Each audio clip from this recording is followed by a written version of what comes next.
Welcome to the kitchen. Today we are leveling up spicy food with an exotic twist, Saffron Inferno Prawn Skewers. First, we build our luxurious saffron marinade. That beautiful golden hue means deep flavor. Once marinated, it's time to assemble our skewers. Make sure they are packed tightly but not overlapping, ensuring even cooking and maximum surface area for our incredible glaze. Now for the star of the show, the tamarind ghost pepper glaze.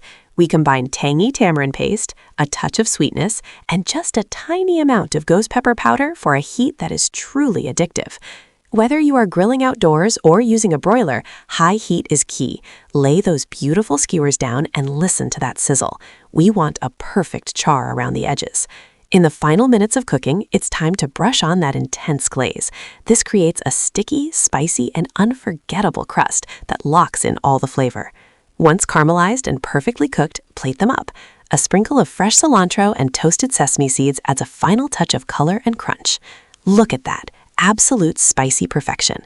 The full recipe is in the description box below. If you enjoyed this exotic culinary journey, don't forget to subscribe, like, and share the video.